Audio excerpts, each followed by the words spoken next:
Welcome to today's Niche Pursuits News podcast. My name is Jared Bauman, and we've got a fun hour planned out for you here. First up, Adobe has released some new data points as it relates to AI search and its impact on metrics like referrals, engagement, sales, also along with analysis on how it's being used for things like research, product recommendations, and online shopping. A lot of really interesting data in here. Some of it confirms what we might have already thought. Some of it kind of introduces some new ideas. So we'll dive deep into that.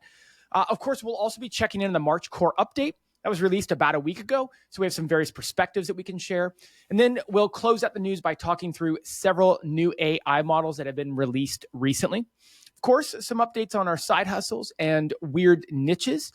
I have to say that my weird niche, Thomas, is a lot less weird than yours. Yours is as bizarre, I think, as I've ever seen. Yes. And again, one that came about through real world experience, imagining something that might exist and then finding that in fact it did. I cannot believe this actually exists, but we'll get to that when we can. Let's go ahead and dive into our first story here today. And this is a study that was released by Adobe very recently. And I think that basically, if you want to tackle it from a high level, we can look at it as it relates to AI search. And so what they did was they went out and they studied, and I'm waiting for our screen share to come up. There we go. The article is titled AI Search is Starting to Kill Google's 10 Blue Links. And what they did is go out and analyze more than 1 trillion visits to U.S. retail sites through their analytical platform. And they conducted a survey of more than 5,000 U.S. respondents to better understand how people are using AI. So that's a trillion visits to U.S. retail stores. And so they really were able to get a decent amount of data. Let's see here. First and foremost, some of the headlines, 1,300% increase during the 2024 holiday season in AI search referrals compared to the previous year. Cyber Monday alone saw almost a 2,000% jump, but also higher engagement from AI referrals. Users stay 8% longer on sites. They browse 12% more pages. Bounce rates are 23% lower compared to traditional search referrals. Let's see, a couple more clips that I found really interesting. Some data points again is consumers and how they are engaging and integrating AI search into what they do. 39% of consumers use AI search for online shopping. That's high. But it gets higher. 55% use it for research. I feel like that makes sense. That tracks in my mind. And then 47% use it for product recommendations. There's a lot more data in here. Those are some of the highlights. Thomas, I know you had a bunch of things that really stood out to you from this. The biggest thing to me is the engagement information here, because they don't give the absolute numbers, but AI is, I think it's safe to say, a small chunk of the overall pie at the moment, even if it's growing rapidly. It's growing 2,000%, but from a relatively small base. So it's not going to overtake traditional search for a bit, but obviously that trajectory is compelling. Though I think, again, what's more compelling is the people who do come from AI search versus the more traditional kind of 10 blue links and probably direct traffic and retailers' own internal search and that kind of stuff. They seem to convert better and engage better with the content. So as this article was pointing out, I mean, there's a couple of different possibilities that we could look at for that. One is that AI is just a lot better than a traditional search algorithm at pairing users with stuff they want to buy or services that they want. Like maybe it gets an understanding of the user over time. Particularly, I know using ChatGPT, it has memory. It gets to know who you are, what you tend to like and click on and ask about, that kind of stuff. So maybe it just knows you really well and connects you to retailers or, by extension, probably blogs and content websites too, that you're more likely to care about. The other possibility here is a lot of these companies are prioritizing their AI search experiences over traditional search. We've certainly seen that with Google putting their AI overviews front and center at the top of every SERP. It's possible that the AI at this point is almost kind of siphoning off the best users. Like if you're going and you really want to buy something and you're at that point in the customer journey, maybe they're putting AI stuff in front of you and you're not going to go to those 10 blue links. The people who keep going down and keep scrolling and keep looking maybe they're not quite ready to buy. They're still really in the research phase, so they're not going to convert as well. So that kind of double whammy of better matched users, higher quality users from a conversion standpoint with AI, and the combo of like they're getting the AI right in front of them at the point where they're ready to buy, even though this is still a small piece of the pie, I think this article is right. It's a real threat to that traditional type of search. It's also fascinating as this dovetails into putting ads inside of these experiences, right? The Verge article does touch on this. I have it booted up. I have it shared on screen, that is, at the bottom. But while Perplexity and Google bake in ads alongside their AI search results, OpenAI doesn't. OpenAI CEO Sam Altman has said the company would put ads in ChatGPT as a last resort because he thinks ads plus AI is sort of uniquely unsettling. That's a quote. CFO Sarah Fryer has said the startup was considering implementing ads, which we covered that story here on the podcast, but a company spokesman then later walked that back. And, basically it says OpenAI could really use that ad revenue, but the lack of ads might be what's drawing them to AI search in the first place. I'm curious if you think that like the OpenAI experience is ad-free. Now, this article is not just talking about OpenAI, obviously, but is there a component to where people are more engaged with what AI is recommending, whether it's in research or product recommendations or shopping, because there aren't ads necessarily as prominent or baked in? I think that's a definite possibility. And I think part of why this stuff works so well is that, OpenAI on the one hand, yes, it's unsettling, and in Sam Altman's words, it's sort of icky. He doesn't want to put ads in there. But I think the bigger thing is if you're burning through hundreds of millions or billions of dollars on a monthly basis, the ads are just going to be a drop in the bucket anyway. Yeah. I mean, even if you can scale, I think YouTube, it's $15 billion a year in ad revenue, which is great. It's huge. But if you're basically in this business model of try to scale as quickly as possible, grab market share, and you pretty much have unlimited money to use, why waste your time? Why waste your energy and effort on an ad-centered business model if it's not really going to make a big difference in the long run? So I think that's probably the real, kind of underpinning of that. And I think that's a legitimate point, especially for ChatGPT. If there's no ad to sort of distract you from clicking through to the retailer, you're more likely to click through to the retailer. On the other hand, on Google, we all know AI overviews, there aren't ads necessarily as prominent in there, but there's still plenty of ads on that SERP alongside the AI overview. So I'm not sure it's the full picture of why this stuff is more engaging. I also think, Netflix, for example, early on said, no, we're never doing ads. We're just going to scale. We're going to grab market share. And then ultimately they reached a point where they had to have a real business model. And now there's ads in a lot of different Netflix tiers and live stuff. So I think, ultimately OpenAI may get there, but for the time being, I think it's part of the picture. I still think the bigger piece here is probably that there's better matching of users to retailers and that you're siphoning off the highest quality, the most engaged users. It's interesting because it certainly does not paint a picture like people, the general consumer, is having a problem or is struggling with embracing some of the AI stuff that we're seeing in SERPs, in search engines, in chatbots, et cetera. It does paint a picture like the general consumer is either happy to engage with it or perhaps maybe just unaware they're actually engaging with it. But either way, that it isn't having as much long-term disruption as some people theorized or feared. So obviously there's going to be so many more studies on this. And I'm like you, I'm curious to see some of the more detailed impacts on why AI is having such an impact on people and their response here. But this certainly is a great one from Adobe. And I mean, you can't argue with the sample size. Trillions of data points. I mean, that's pretty solid. And I think the thing I would say for us in our industry, we talked about this a couple episodes ago, but there are opportunities to optimize your site for these generative search experiences at this point, whether that's Perplexity or Google, and it's different from traditional SEO. It seems like, especially for the Perplexities and OpenAIs of the world, it's a lot more about sort of teaching the bot about your brand in multiple external sources, whether that's social posts, Reddit posts, mentions in kind of legitimate news sources, just branding in general seems to be the bigger thing than the traditional kind of link building and very sort of technical side of SEO.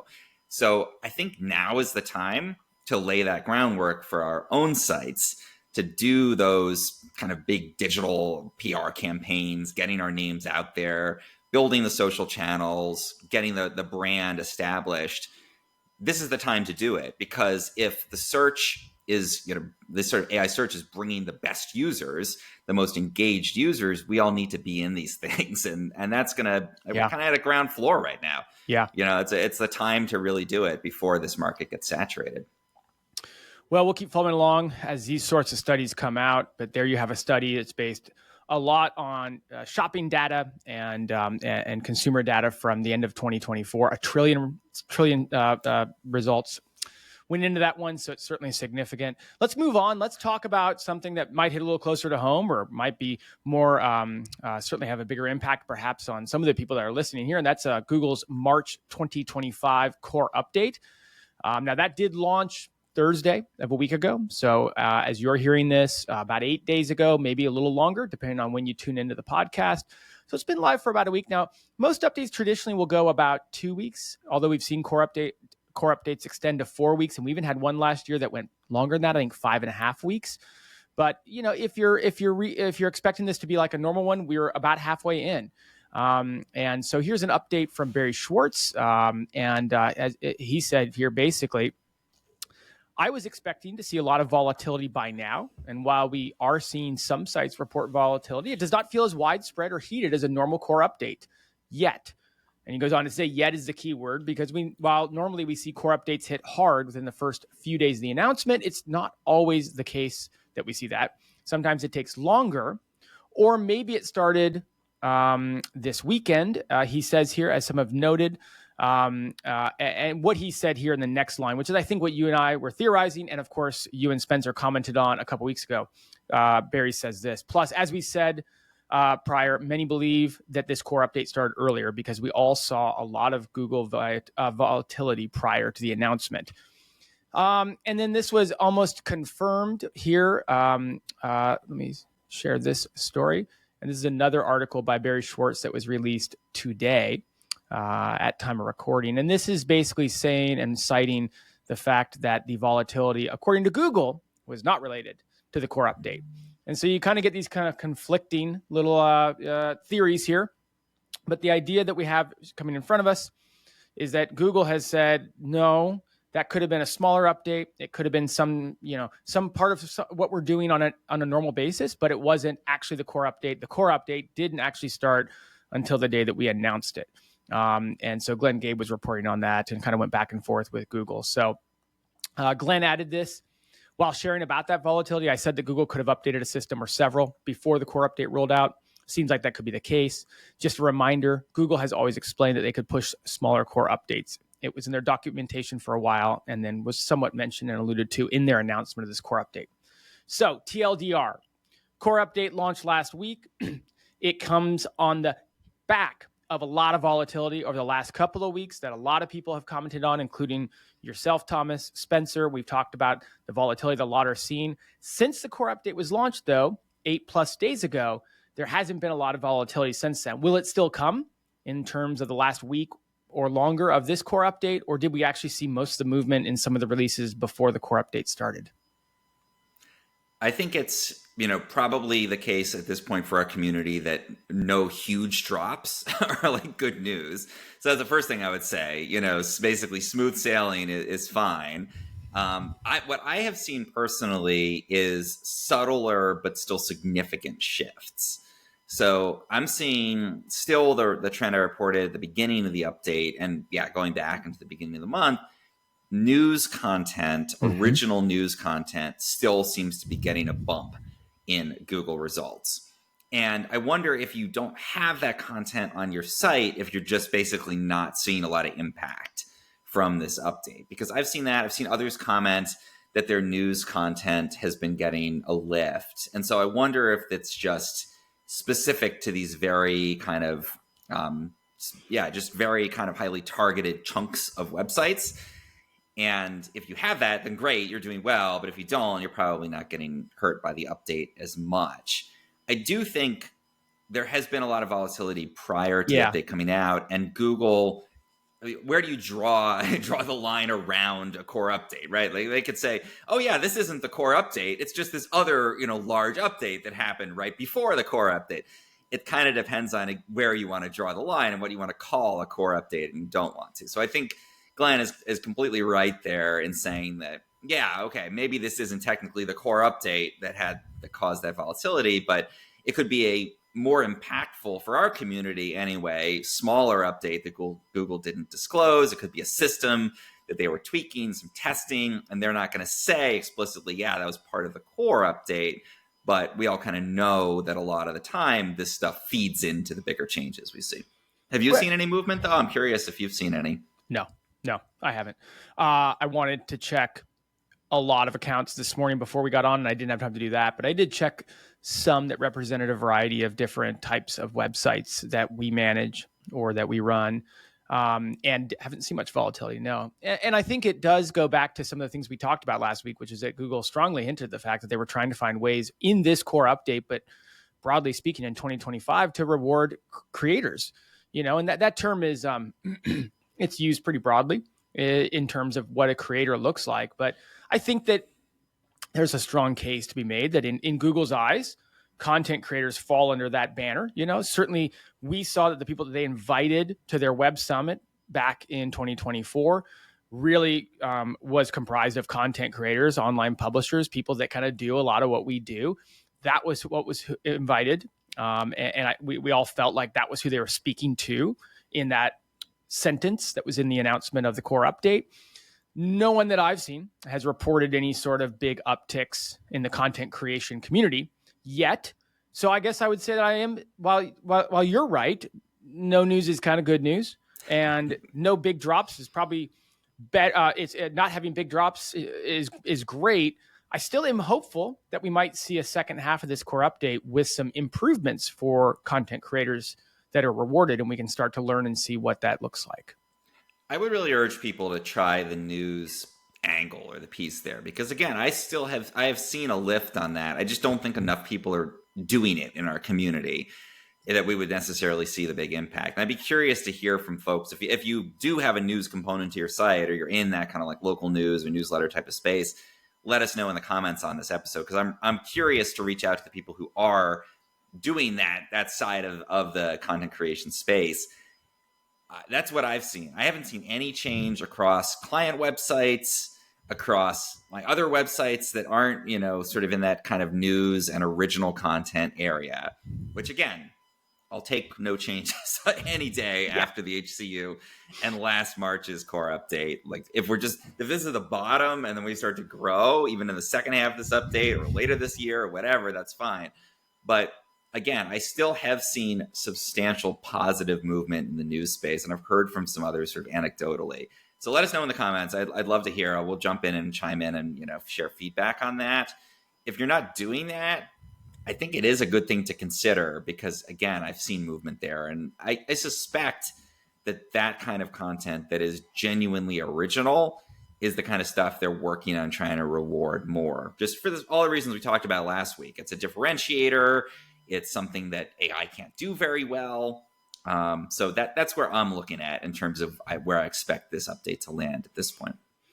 Final little thing to add there. I did watch a YouTube video with an interview between Edward Sturm and Barry Schwartz. And one of the things they said that was notable was video is dominating search, which I think you commented on last week. That like the one thing you've seen thus far is that YouTube was more prominent than prior. So they said YouTube, TikTok, and Shorts were increasing in ranking. Didn't have time to look into it, but that was one of the big sound bites I pulled from that video. So, all right, well, hey, we'll talk about it next week. Don't worry about it. Maybe it'll have wrapped up by then.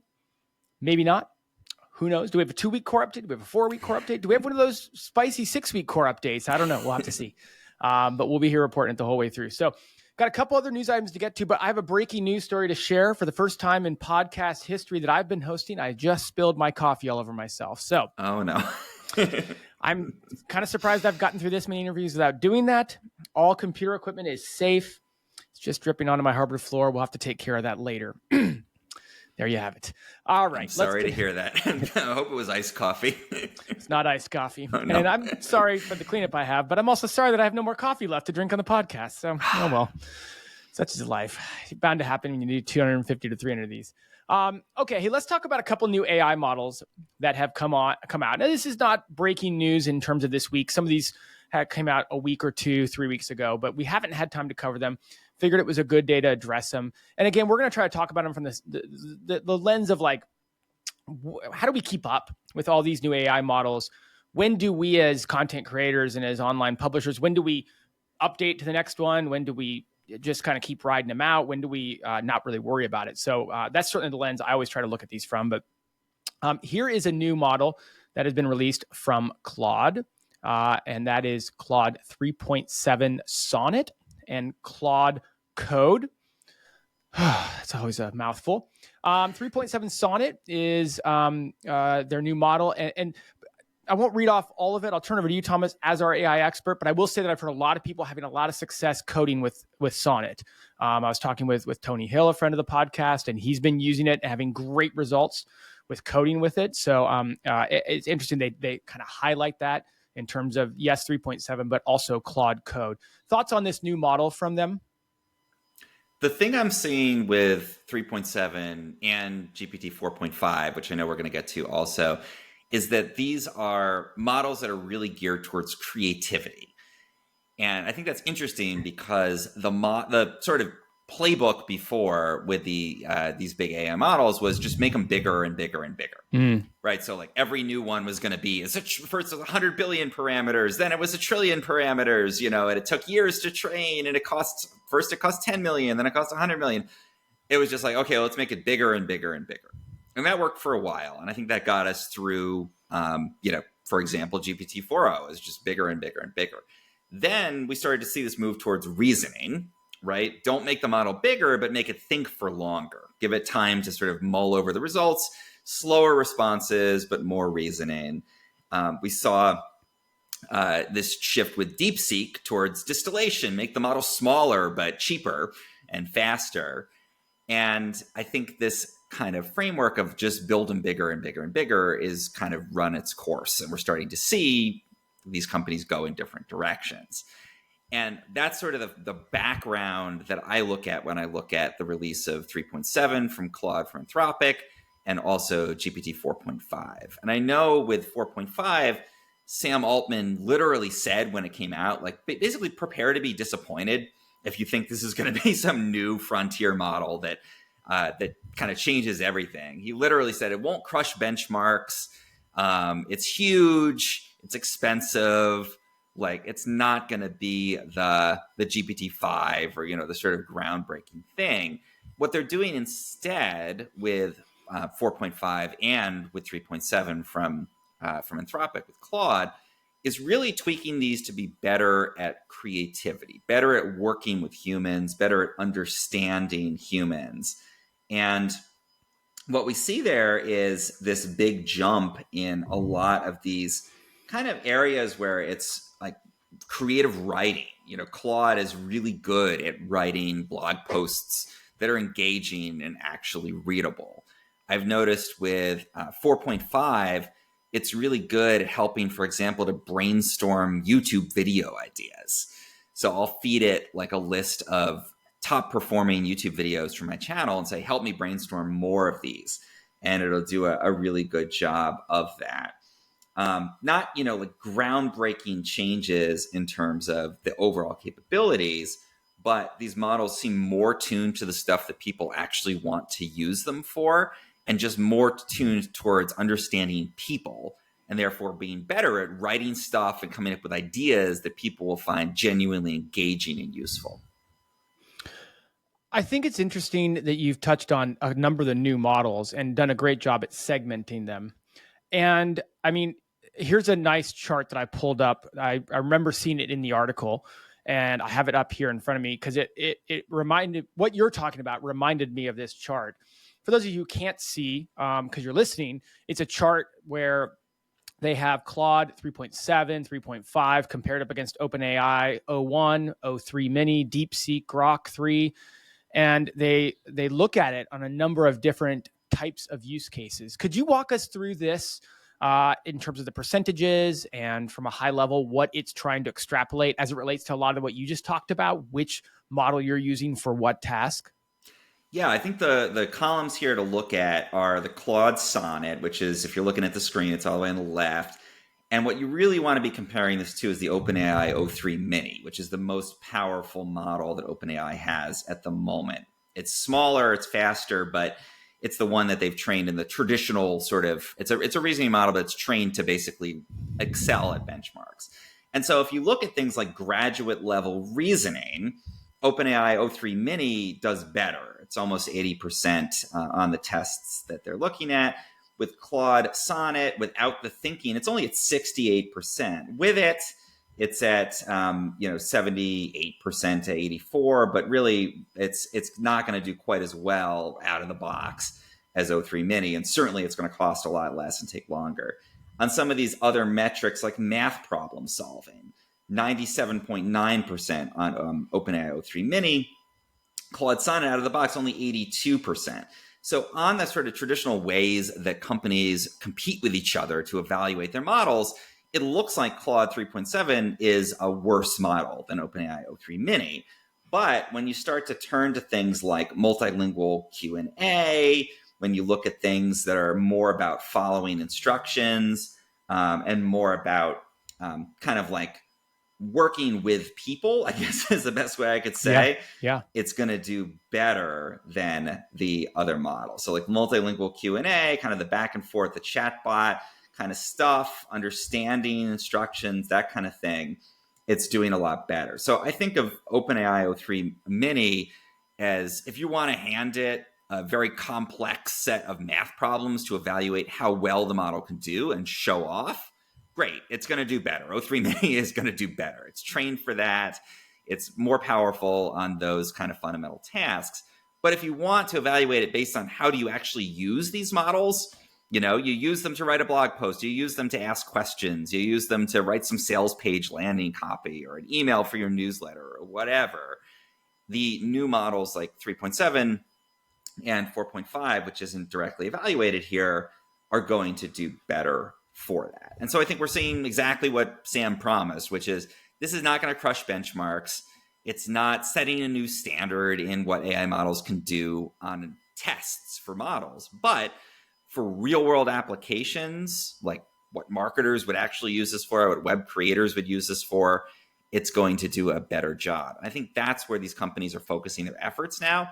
It's almost a vanity metric, right? To just get better and better at solving PhD level math problems that none of us are ever actually going to look at. Writing code is another great example. Who cares if technically, o3 Mini can solve some crazy PhD level math problem better? If 3.7 can understand what you need your software to do and what's going to earn you money in your business and write better code to solve a real world problem, that's going to bump my bottom line up much more than something that can solve some crazy math problem. So that's the direction I see these models going. That's where 3.7 and 4.5 excel. And I think we're seeing a move away from just raw power and more towards actual usability. Well, it's a great breakdown. We'll include this article in the show notes if you want to click through. If you're listening, really cool charts in there. Thomas just touched on. Maybe go pull it up while Thomas was talking through each of those. I'll also include a link to OpenAI's announcement about 4.5, which you touched on as well. And it's interesting. They talk about how it really is. I mean, even they say right there, it's about better writing capabilities, improved world knowledge, and a refined personality. But to your point, that doesn't necessarily mean that it's a groundbreaking model. But these are good to know as we navigate what to use, when to use, how to use, etc. So hopefully a little brush up there on what's new with some of these models was helpful. Hey everyone, Spencer here, founder of Niche Pursuits. So you probably know the importance of building internal links so your site can perform well in Google. Today I want to share how Link Whisper can help you add outbound internal links to your articles. As you draft your article in WordPress, Link Whisper scans your site, identifying the best internal link opportunities. It then recommends the perfect anchor text and link to add. With just a click, your content is updated with new internal links. No more expensive tools or tedious manual site searches. Link Whisper does the heavy lifting right inside the WordPress editor. Say goodbye to the hassle of internal linking. With Link Whisper, you can focus on what you do best, creating great content. Use the coupon code podcast today and get $15 off. Elevate your website's internal linking with Link Whisper now. Building smart internal links just got easier. Go to linkwhisper.com today and be sure to use coupon code podcast to get $15 off. I think that about does it for the news for us. We'll move on into our side hustles and talk about that next. I'll go first here. This week, I am going to talk about weekend growth. Sorry, I had to pull up what I'm talking about this week because every week I talk about something different. This week, I'm going to talk about weekend growth. Now, that is something I don't talk about quite a bit. For you longtime listeners, you'll understand this reference. Really quick pause and moment to celebrate. And that is that last week, Thomas, we missed the opportunity to celebrate the 2-year anniversary of the news edition of the podcast. Nice. Well, it's too bad we didn't think of it last week. We'll just pretend there was a leap year or whatever in there. We've gained a couple days here, lost a couple there. We'll call it the 2-year anniversary. So yes, awesome. Fantastic. As with most of these things, we don't actually track it. But a listener emailed me and said, hey, congrats on 2 years. I noticed you guys hit the 2-year mark this week, which was last week. So whoops, thank you for letting us know. We'll make sure to get out the champagne for our 3-year, I suppose. I say that tongue in cheek because I'm sure we'll forget about that too. But the reason why I brought it up and the reason why it transitions nicely into our side hustles is the very first side hustle I started sharing about on the podcast, the news podcast, was my weekend growth newsletter. Didn't exist at the time. I started it 2 years ago and gave myself the challenge to grow it to get 1,000 subscribers within 10 weeks. And I did that. And the weekend growth newsletter has gone on for 2 years now. It still continues to go on. So I thought I'd just kind of share an overview of where it's at and maybe even ask an open-ended question, both to you, but anybody who wants to comment on the YouTube as well. But anyways, 2 years in. So it's really kind of settled into a very normal part of my week. And it's just kind of settled into a very normal part of what I do. So let's kind of play good, bad, what's going well, what isn't going as well, what's something to share positively, what are maybe some of the negatives, because I think you kind of get a view of what like a newsletter that's 2 years old, in a smaller niche, no real growth efforts being made. So there's some organic growth, but you'll kind of get a view of it from a high level. So, okay, the good, content creation has gotten relatively easy for me. I think the first 3 to 6 months of writing emails every week was a challenge. It was laborious. I still want my videos to be, my emails, to be really, really helpful. But I have to balance how long they take. Luckily, I've gotten a lot better at that. So I'm able to write an email pretty quickly now. I kind of got a good flow for it. I've kind of got a good format for it. I've kind of landed on my style, my voice, all that. So the amount of time it takes me to create the content for the emails is a lot lower. And so that's a positive. And I think most of the time you'll get a lot better at this if you're just starting your newsletter after a couple months, and it'll start to become more simple and quicker. Another good thing, I've stayed consistent on sending weekly emails. Now, everyone talks about one of the keys for a successful newsletter is to stay consistent, whatever that looks like. If you email once a month, fine, email once a month. If you email every day, fine, email every day, but staying consistent. So I kind of committed to doing once a week. I've done once a week. I think I've skipped 2 weeks in the last 2 years where life just happened. But besides that, that's still pretty good. Okay, let's talk about some of the bad things or some of the things that aren't going as well. I had a sponsor for the emails for a long time, and that recently ended, and I haven't had the time or the effort or the energy to go out and find a new one. Not a big deal, but it is one of the revenue streams for the newsletters. So it is great having a consistent sponsor rather than having to kind of find individuals or ones for a period of time. I know you talked about your move to Beehive and how it's nice that they just consistently have one for you. You don't have to worry about that. So that's a challenge right now. Another challenge, subscriber growth is pretty slow. I mean, I'm not doing anything to grow it. organically, it gets 3 to 10 new subscribers a day. And I could go out and like grow it in different ways, doing partnerships, doing advertising, going off and being maybe on some podcasts and stuff. But so growth is pretty slow. So dang it, there's that.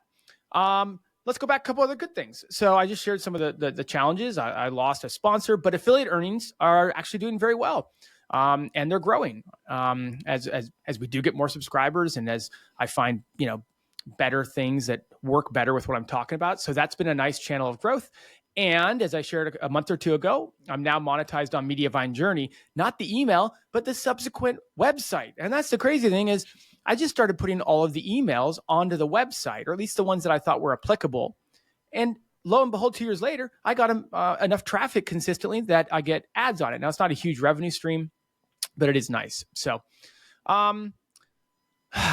So I feel like I need to update my approach as I put this together. I sat down to put this update together to just share, hey, it's been 2 years. Good time to circle the wagons. And I realized I've just been kind of operating in status quo for a while. And I kind of feel like I need to take a look at what weekend growth is and maybe make some changes. But that's all the thought I've put towards it so far. So anyways, thoughts on where it is, thoughts on where it's come, maybe thoughts on where you think it should go. Are you sharing a ballpark of number of subscribers? Like how big has it grown in those 2 years? Yeah. So it's just under 10,000 subscribers. Nice. I have culled the list multiple times. So I have, gotten rid of, I don't remember what the parameters were, but like people who just had basically become completely unengaged. I have done a cull a couple times, but right now it's just under 10,000 subscribers. Congrats. Yeah, that's awesome. I mean, I think my big question would be, what's your monetization strategy going forward? Because once you reach that size, like at the beginning, it's just like you said, getting consistent. And I think people will be amazed if you just start writing how much easier it gets to just write consistently. And I've even found that like on Medium, if you dive in and you start doing it every week, it just becomes a lot faster because it becomes a habit. Your brain starts to think that way. So I totally get you've grown to this point. But now you're at the point where 10,000 people, you're probably paying a pretty penny for a newsletter provider for it. I think the question is, how do you monetize going forward? Is it going to be really kind of dive into finding another big sponsor where you don't have to worry about the monetization and it's just you write great content, people love it, they come, they read, the sponsor pays? Do you do something like I did, pivot over to Beehive, where the sponsorships are a lower value potentially, but they find them for you? Like you said, every day, really, if you have a good newsletter, a good list, you're getting more offers and you just put them in, and it's not groundbreaking revenue, but it's solid. And maybe you'd have to write a little more often to make that model work. Do you lean into the affiliate if that's going well and really try to push more people's courses that are relevant, push more SaaS tools? That's tough though, because you have to really test those and make sure that they're legitimately good, or else you start to hurt your brand. You have to find enough of those good offers. It's hard to find those. There's a lot of kind of bad stuff out there you have to stay away from. Do you kind of lean into the model that we've used on content sites we've talked about, where you more are just publishing the stuff on the site and the newsletter becomes hey, I published a new story about how to grow your newsletter. Go read it on Weekend Growth. And you don't really make a lot from the newsletter, but you send people over and monetize them with Journey, because I got to imagine your RPMs have got to be great. I mean, it's long content. You write really excellent, but also super long Very newsletters. Long. So I've got a lot of feedback about that over the years too. They're like, I Jared, think you just didn't write such long emails. But I get a lot of feedback that people like it. So I think it's kind of where I've landed. It's my brand, but yeah, they are long. No, I think you're right. I mean, honestly, in a preferred route, I don't know about that. I say it because it's normal, because it's what I'm used to, like having the sponsor, a little bit of affiliate stuff, and just write about what's on my mind every week. But I don't know if that's the best use case for growth. And I don't know if it's the best use case for, like you talked about, the reader. Do they want it more frequently? Do they want it in smaller bite-sized chunks, but more often? So I haven't asked these questions in probably a year, and so I'm kind of processing out loud. It's been 2 years with Weekend Growth. It's definitely been something that I'm proud of and successful, I feel. I think it could be a lot better. And now it's just a matter of figuring out what I'm going to do next. And as always, balancing it up against the time I have. And that's the most important thing. Like, it's not my priority. It's a true just side hustle. That's why it sits in this category. And so everything I think about doing with it, I have to balance up against, okay, but is that practical? Can I actually do that within the timeframes I allot myself for weekend growth every week? I think for this kind of thing, it has to be fun, right? It has to be something you want to do. Like if the best revenue strategy is also the most boring, you're probably not going to stay consistent with it, right? So I think that's something we often overlook in this space.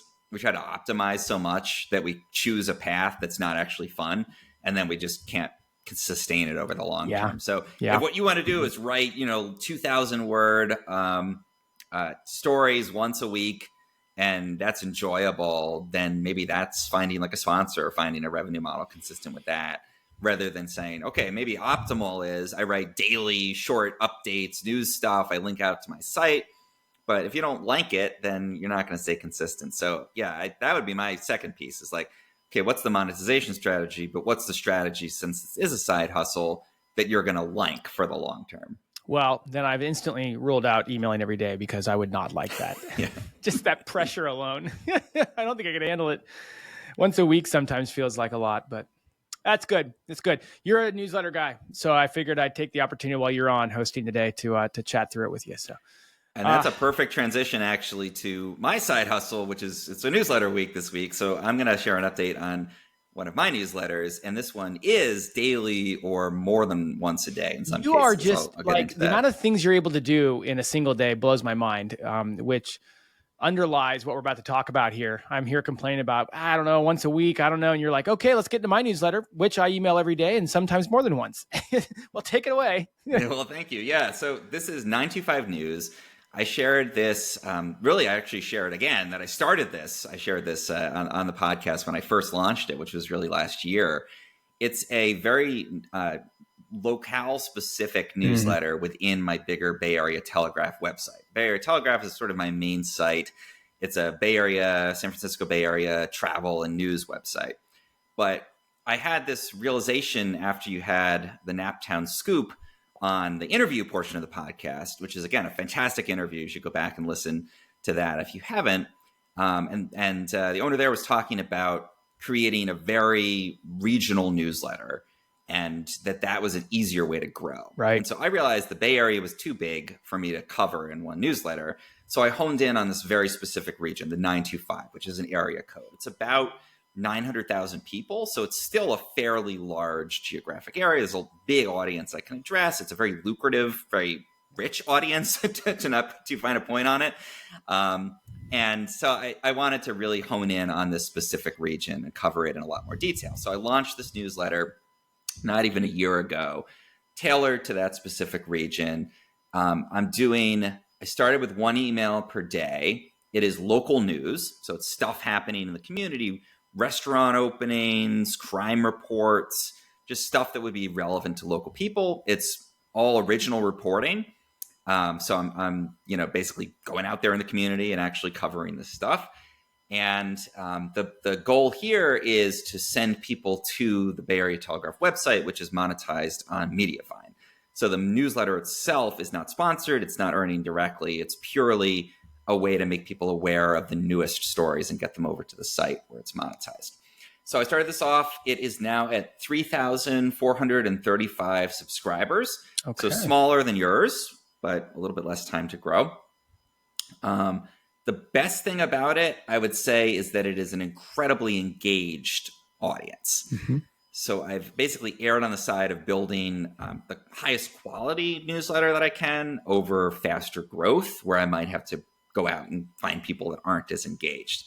So again, I'll get into the frequency of emails, but it's about a 60% open rate on that. And it is about a 15 to 25% click rate on good metrics.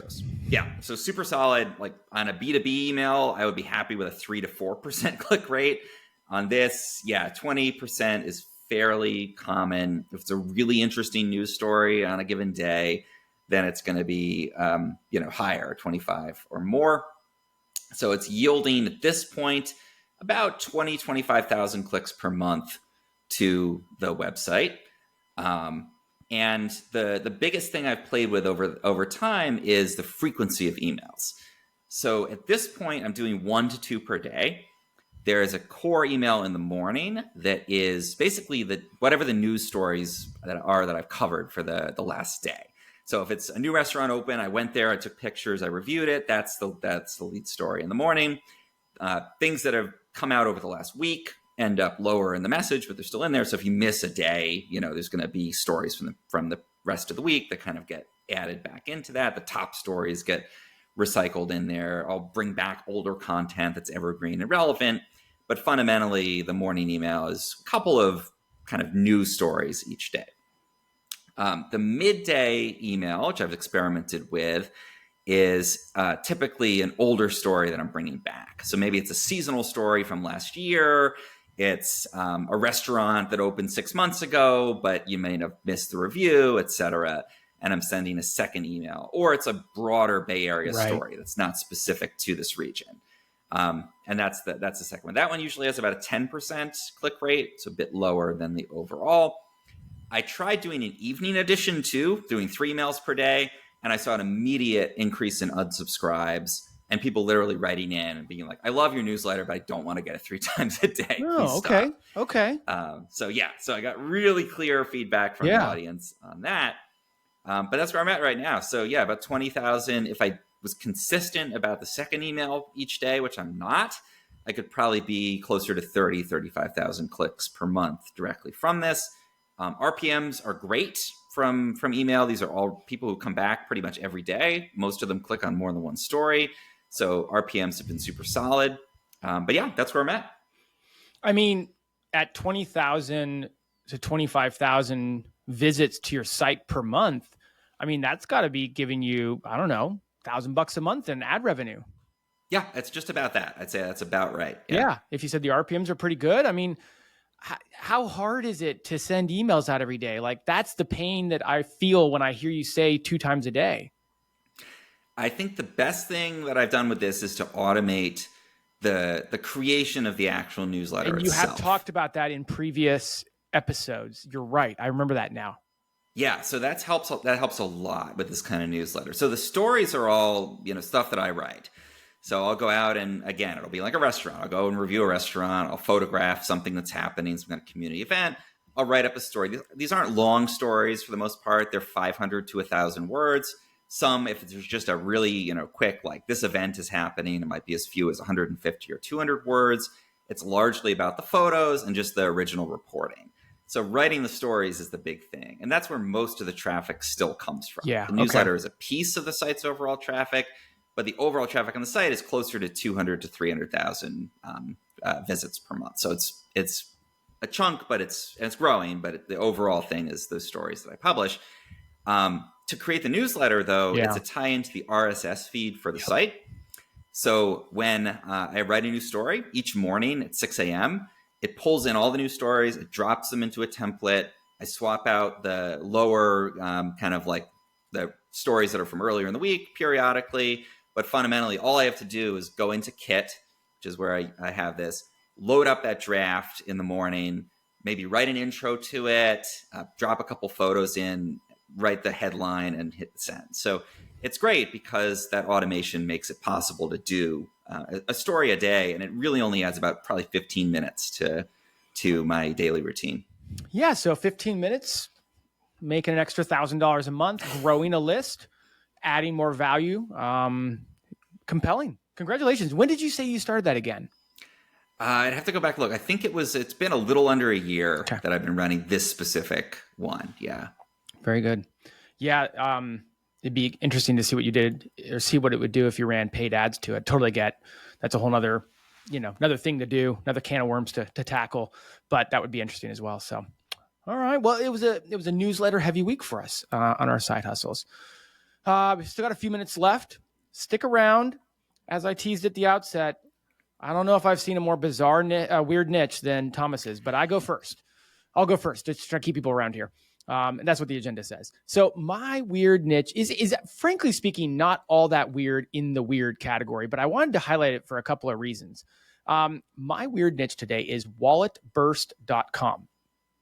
And I have it up on screen. It's kind of what you think. It says, the tagline is, your wallet and your life bursting at the seams.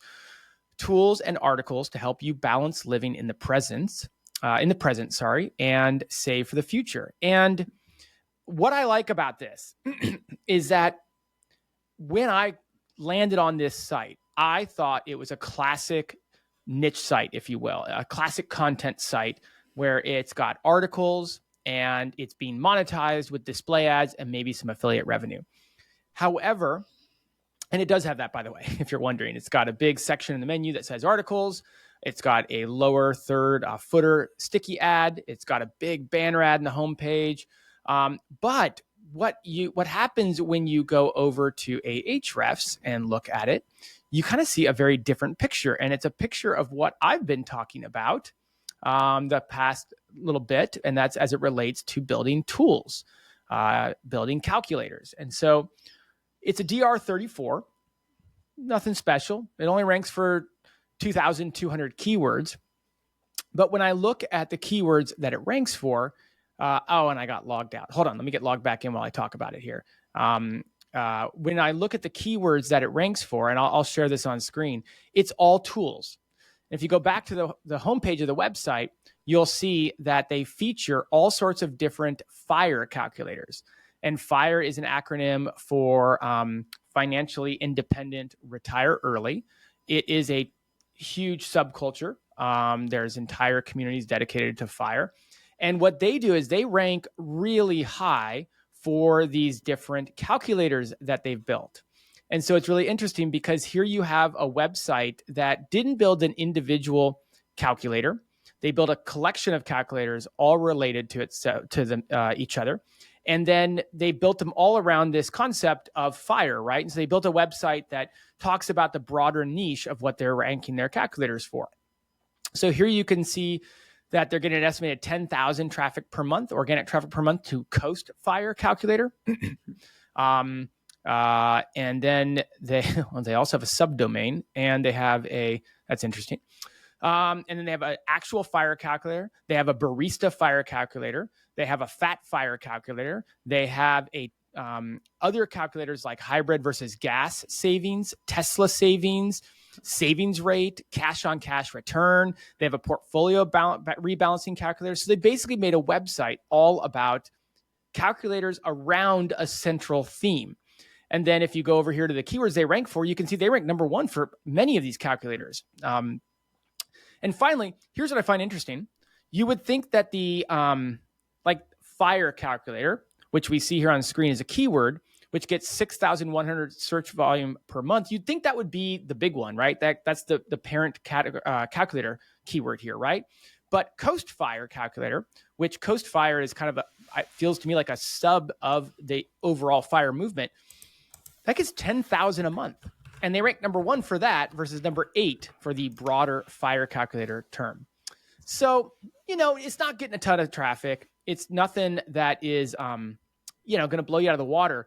But I wanted to talk about it because it's interesting that they have taken what looks like a content site, and they do have articles, they do have newsletters, they do have blog posts, and they've made a bunch of calculators that are highly relevant to what the website is about. And that's what Google is ranking. I think if you're not familiar with the FIRE movement, it's basically the concept in a nutshell is you save a large portion of your income. Ideally, you work in some high-paid tech job, but it's not necessary. You save a large portion, you invest it, and then you try to live off of the proceeds. So you optimize your finances. So these are people that, and then you retire early is the idea. So these are people that love optimizing, right? These are people that love calculating. These are people who are going to be looking at every cent they spend and every, investment return number. So it does not surprise me at all that this is a community that just loves calculators. And I think they've done a great job because they've created all these different calculators. And the other thing with FIRE is people are constantly reevaluating. Yes. As you saw that, I bought a hybrid. If I got a Tesla, how's that going to impact? I can save money on my gas. I can charge it at the office. I can charge it this free thing. How will that impact my FIRE timeline? When can I retire? And so I imagine this has got to get a lot of good return traffic too. Yeah. People coming back. It's interesting. I put in FIRE calculator because I was wondering if maybe there was some ambiguity there. Like maybe Google was ranking calculators about fire risk or something. And no, they are all for this financial independence. They just aren't ranking as well for that core term. But then, yeah, you've got all these sub communities within the FIRE movement, and they created specific calculators to engage each of those. I think it's a great example of understanding what your audience likes and just finding an audience where calculators are going to serve their needs super, super well. And if you have a website that maybe has been hit by the helpful content update or something like that, or maybe just lost traffic because Google does not put our blog content very high in the search rankings anymore, if you're just a classic content site, maybe pivoting and building calculators around that. And I'm not saying it's going to work. I'm not saying the order of operations is that's what they did here, but it's another idea that perhaps they have this topical relevancy in Google's eyes. They don't get ranked for any of their blog content, but Google is giving them a lot of traffic for these calculators that they've built topical relevance around. And so, I mean, to your point, I asked ChatGPT about all the different types of FIRE. Here's what it gave me. There's FIRE, achieve financial independence and retire early. There's fat FIRE, coast FIRE, barista FIRE, lean FIRE, slow FIRE, flamingo FIRE, hybrid FIRE. And I'm sure that there's probably more that ChatGPT didn't even list off. Each of those could have a calculator. Like, it just gets my mind going for, like you said, these niche communities where this kind of stuff is a big deal. Yeah, think about if you've ever looked into buying a house and you look at a mortgage calculator. Once you're in that space, you're going to look at every new house and put the numbers in and run the numbers and run the numbers and run the numbers. You're going to come back to the same one over and over again. And if you start to develop a relationship with the site and know, okay, this is where I'm going to go, I'm sure they're getting great search. I bet they're getting a lot of direct traffic. This is a community that loves to be active in online forums and stuff. So I'm sure they're getting good referral traffic too. I bet they're doing great. And obviously, finance, it's a hard niche to break into, and it's a lucrative niche from an ad perspective. So I bet the ads they're running on there are doing great for them. Yeah, to your point, I love that you brought up that direct traffic. This is a niche where people just kind of obsess over calculators, and not just obsess over them, but are going to be using them frequently. This isn't a one-time cost calculation. This is something they're rerunning all the time and reanalyzing. And if they find a calculator they like there's a good reason that this one would get bookmarked and repeat visitors over and over and over again. So anyways, I get so interested by this stuff. Okay, your turn. I will pull your site up as we're talking. Where did you find this one? So imagine for a second, you're going through your closet and you find, some family heirloom jewelry or chain or something like that. And you would love to wear it or give it to somebody or whatever, but it is hopelessly tangled up. And you do not want to spend the hours of your life that it's going to take and possibly damage something really precious by trying to untangle it yourself. If you've ever run into this problem, then Quick Jewelry Repairs has a solution for you, which is an untangling service. And this I discovered because I was looking at that same problem. I had some family heirlooms that got all tangled up, and I was looking at trying to go through and untangle them myself. And I thought there should be a service that does this. And then I thought, you know what? I bet there is. And sure enough, I Googled untangling service. And basically, it's you select the items that you're going to be sending in. It's $15 per item. They have you upload photos. They have you put in any instructions. Like, please don't break this when you do this. You can insure. That's obviously a big concern. Like, okay, I'm sending them my most precious items. I don't know if you send them like a $30,000 necklace, or are they going to have insurance? I'm not sure. But you insure it going there and back. And they say that they're professional jewelers. I read a bit more into how they do it. They use special tools to untangle your stuff. They'll even, if it's really a challenging one, they'll actually disassemble the links on a necklace and reassemble them afterwards in order to get this untangled for you. And that's the service, $15 an item. And, I looked at it, the main site, they do other jewelry repairs. The main site is a DR43. But what I found really interesting is that this page doesn't get a ton of organic traffic for this sort of landing page, but they have all the supporting content where it's like how to untangle a necklace, how to untangle, untangling a necklace. You can see one of their top terms. Again, not a huge amount of traffic, but you got to figure that's a pretty solid, pretty solid intent on it. And yeah, this is just for the page, what we're looking at here. The overall site, though, they have these informational articles about how to untangle, how to fix a necklace, etc. And they link back to this service where you can go and buy it. And it tells you all about, the perils of trying to do it yourself and that kind of stuff. So yeah, their main service seems to be ring resizing and stuff. But if you find any of the content pages for this specific thing, they teach you how to do it yourself. They caution you why you shouldn't. And then they send you along to this untangling service page. So I love this because to me, it's an example of the fact that there's no new concepts out there. If you come up with an idea, the internet has already created a niche service around it. And I just wonder, for any of these kinds of things people run into in life, problems they run into, could you create, like they've done here, some very specific productized service around it? They're clearly a jewelry repair company. They rank well for that. It's their core business. I bet a lot of people reached out and said, hey, I've got this thing. Can you untangle it for me? And they realized this is enough of an audience. Even if it's not huge, we might as well create a service around it. It really, to me, is inspiring. How could you find other ways within your own business where it's not your core thing that you're offering, right, but you could create a productized service? And even if they've got, a couple hundred of these coming in over the course of a year, maybe it's a way to get people in the door. And then once you get it untangled, you realize, hey, I should use them to repair this other thing that I've got sitting around. So yeah, I love that it exists. And it also gets me thinking about what are some other kind of productized services you can build into your existing business. It's such a great thought because it's not a website that's just about untangling stuff. It's just an add-on. It's just a side service. It's just something that they do as part of the greater jewelry repair that they're doing. And you're exactly right. A lot of people listening, they have businesses, but there's these untapped services that maybe aren't the core of their business, but could you offer it? And it's one of those things where you could offer it, and if it doesn't go anywhere, it doesn't really matter because it doesn't take away from the core of your business. Yeah, I think about people would have a core, and then they would do a lot of keyword research and write content about all these other kind of areas within their business and hope it send people back to their main business. Google doesn't want to rank that anymore, but they do want to rank calculators. They do want to rank actual service pages. Yeah. So rather than looking at the keywords and thinking, can I write a long blog post about this? I would say, could you make a calculator? Could you make a productized service where how long does it take you to throw together a sales page for it?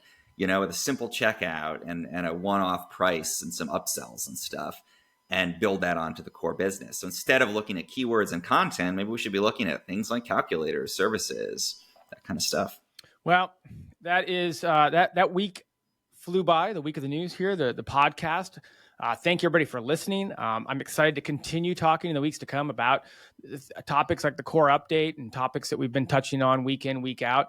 I think it's time for us to close. I've got to go clean up this coffee mess that's sitting here on my desk and elsewhere on the ground, and bid you all adieu until next week. But no, all seriousness, Thomas, another great episode. Thanks for joining us. Loved your weird niche. Congrats on your side hustle, and it's slow but steady growth, and look forward to hearing more from you on that in the future.